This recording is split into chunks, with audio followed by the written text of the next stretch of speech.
Hello, hello, hello, glorious, wonderful, amazing, beautiful, incredible people of BookTube.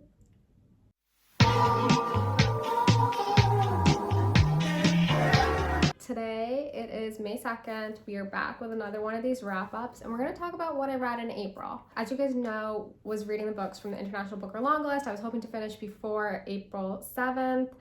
I didn't. I left those three books, the big guys, Tomb of Sand, Books of Jacob, and Septology.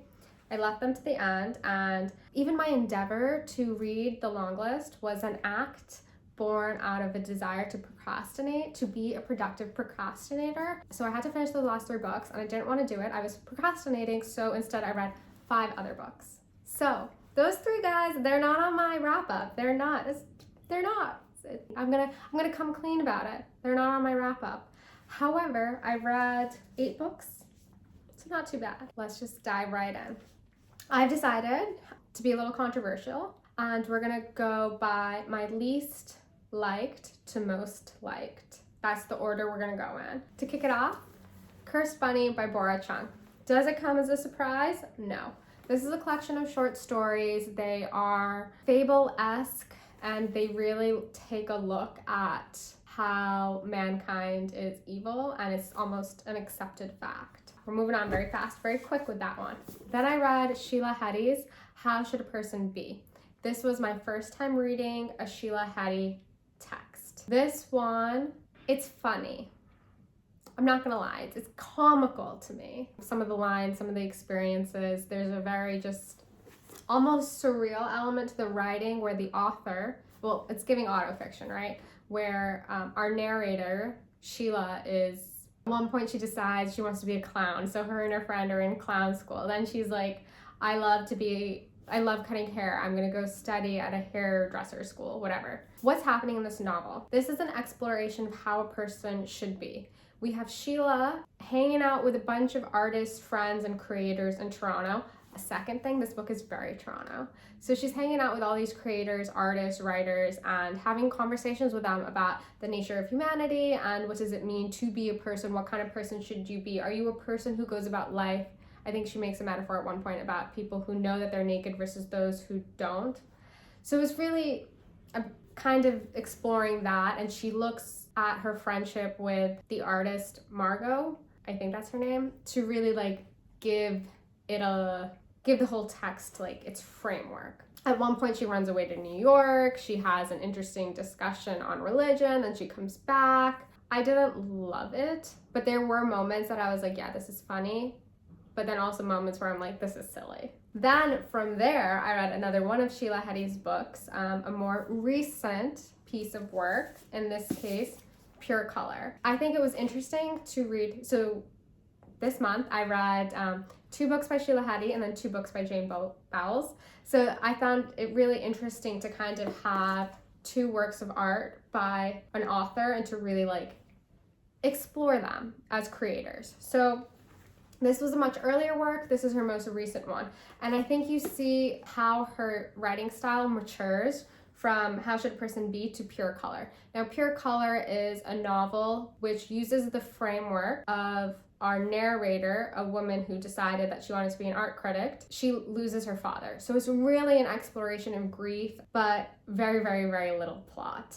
So in this novel, Sheila Heti basically shows us that she kind of starts off with this premise that there are 3 kinds of people in this world. Birds who are interested in art and aesthetics and are very like up in the air. They're able to create. Then there are bears, and bears are people who have such a ferocious love for one individual, and that is how they view the world, that they feel compelled to kind of attach themselves to one person and just make that person their life. And then the third type of person that people could be is fish. Now, fish are focused on altruism and the community and doing things for the collective.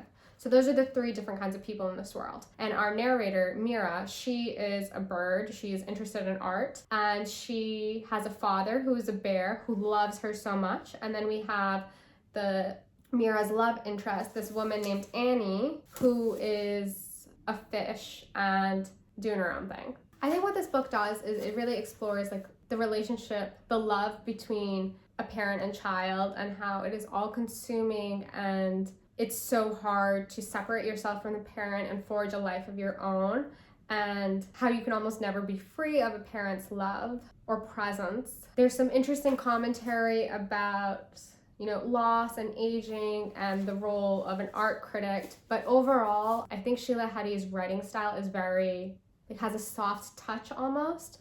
So you receive all of these observations and interesting metaphors, but they kind of just wash over you, and then you move on to something else. So it feels as if some of these observations like they don't sit with you fully, because then you move on to something else. I don't know. That's the only way that I can really describe it. Next up, I read The Book of Mother. This is another one of those texts that was on the long list and didn't make it to the short list. This one is interesting. I still have not put up my review yet. I found it. I don't know if I love it, so I might redo it. This is also another one of these books that is exploring parent-child relationship, in this case that of mother and daughter. And from the long list, there was a lot of texts that were doing this. What makes this one so interesting is that it's split into 3 parts. In the first part we have, it's also very much autofiction. So in the first part we have the daughter kind of remembering her mother and who she was. This force of nature, this woman who could be as cruel as she was loving, who had some mental health issues, and, you know, as a result of that, Violaine and her sister had a very rocky upbringing, but they are like die-hard, ride or die ladies for their mother. And our narrator, she like sketches out the outlines of her mother's character, and we learn really key details. Then in part 2, we deep dive into this. We deep dive into this character sketch. We're filling it out with colored pencil.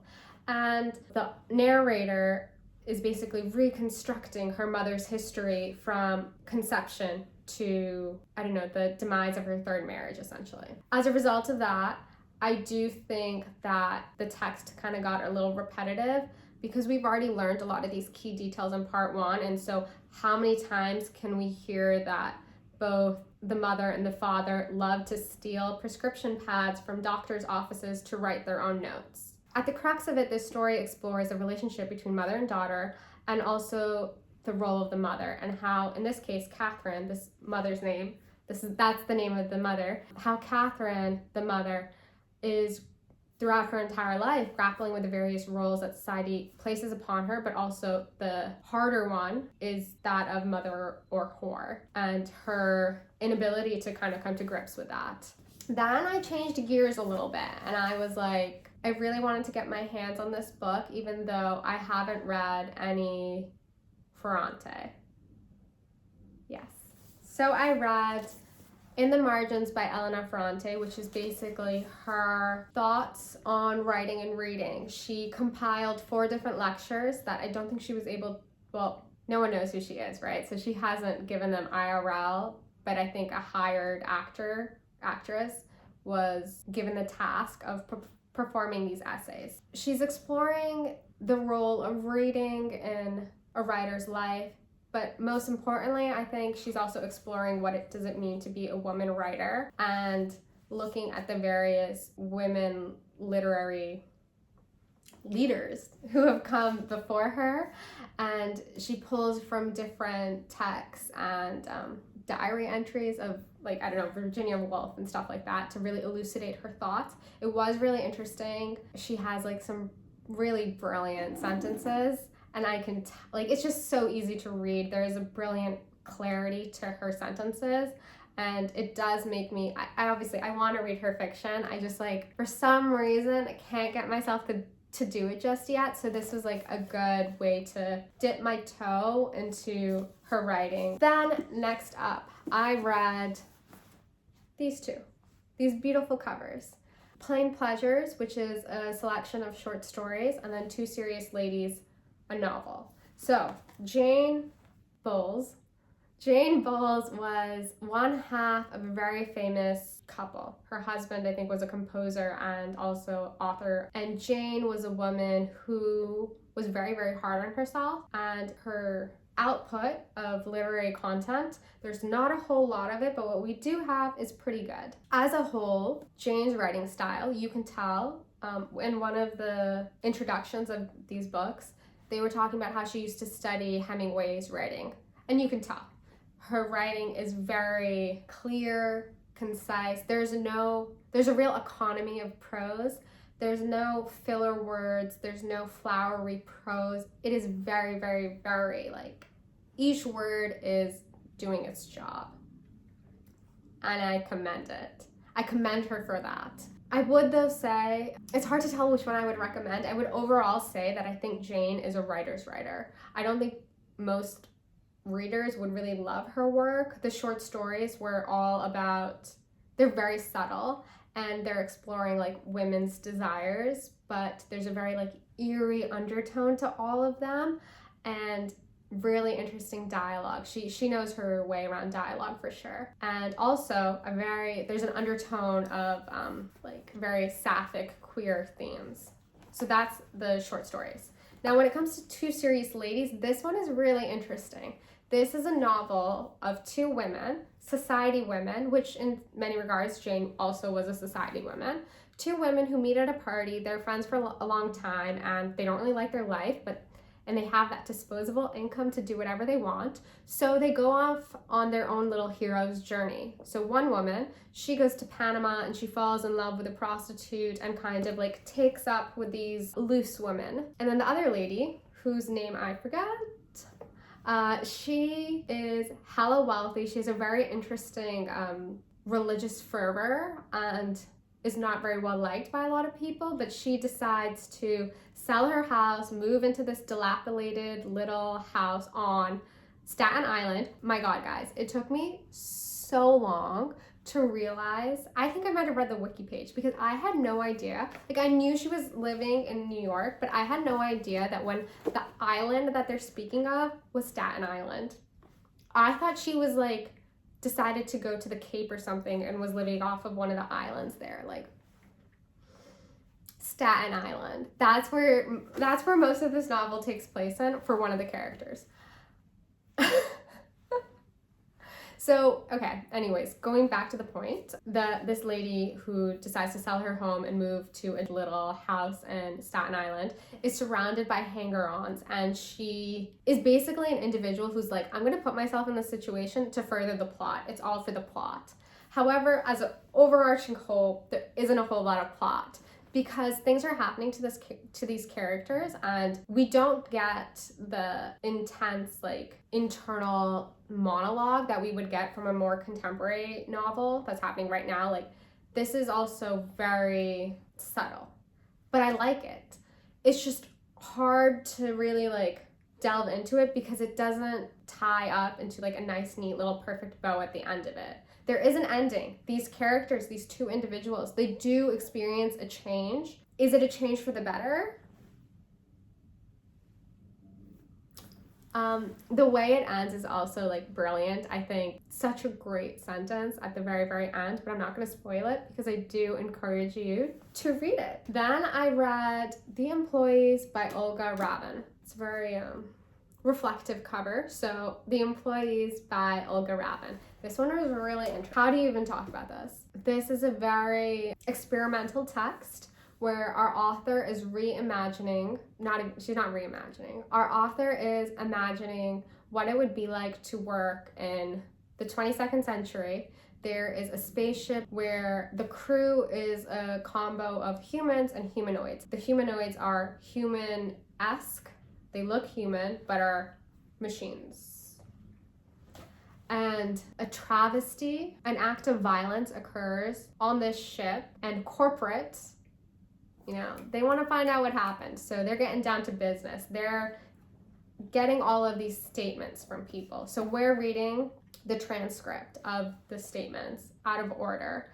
And we realize that the crew found these objects, these very alien-esque objects that inspire such strong feelings in the crew. Each individual is affected in a different way. What the statements allow the author to do is to show us the various ways that working corporate life can really affect individuals and how the emphasis on output and being a good worker can affect people. Now, as that is something that's really of interest to me, that's kind of what I picked up the most. I think obviously though, you can pick up other themes from this book. It is really amazing what the author was able to do with such, there's not that many statements, and there's not some of the little, like, that's how big some of these statements are. So it's amazing how much the author was able to do, and I think it's a very weird book, but it's worth reading and very interesting, and it leaves you with a lot of thought, and there are some really beautiful sentences and descriptions, like moments of it. Yes. Okay. I would love if you guys would drop a comment and tell me what you read in April, what were your favorites, if you've read any of these, and if you had any thoughts. And I hope May is full of some amazing reads.